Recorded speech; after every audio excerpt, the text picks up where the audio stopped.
ganda po ng awitin. Ang nilalaman ng awitin ito ng pamagat po ay tumawag ka. Ang ugali po natin mga tao, kapag tayo po ay sagana, tayo po nakakalimot. Ngunit kapag tayo po ay nasa kagipitan, tayo po ay bigla ang nakatawag sa akin. Pero ang nais po ng Diyos,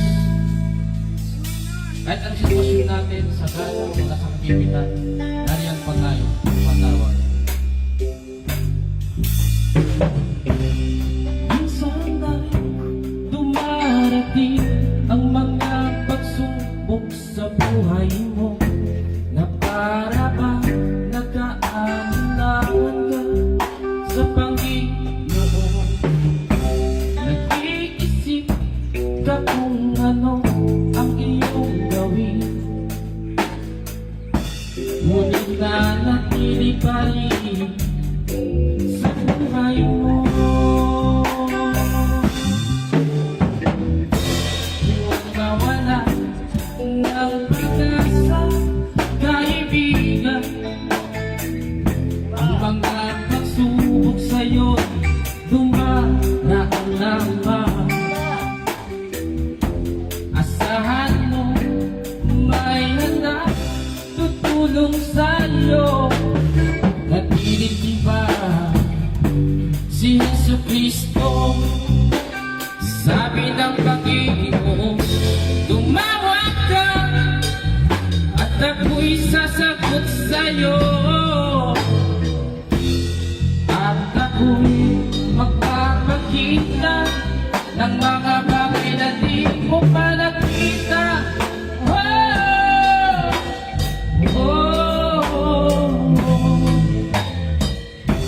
Walang imposible sa Panginoon.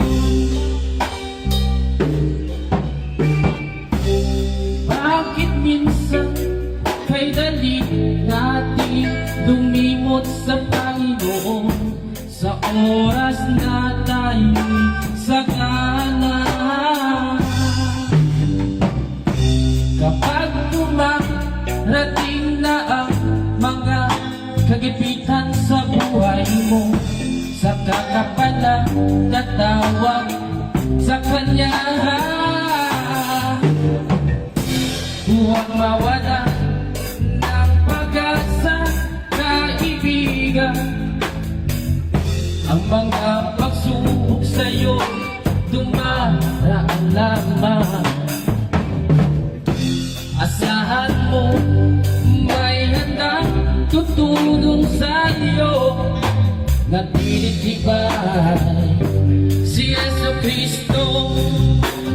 Sabi ng Panginoon, tumawag ka at ako'y sasagot sa'yo. At ako'y magpapakita ng mga bagay na di mo pa nakita.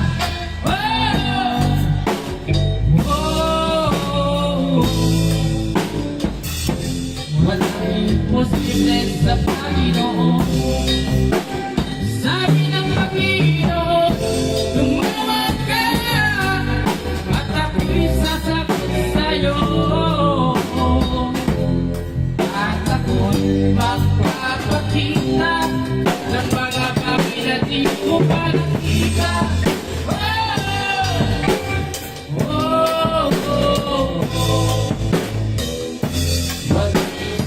Sa Panginoon. Sabi ng Panginoon, tumawag ka at ako'y sasagot sa'yo. At ako'y magpapakita ng mga bagay na di mo pa nakita.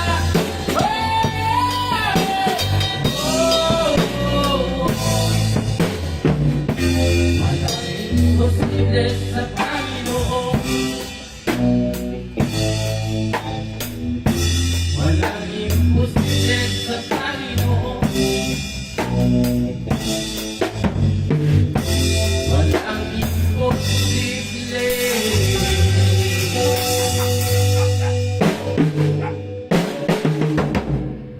sa Panginoon.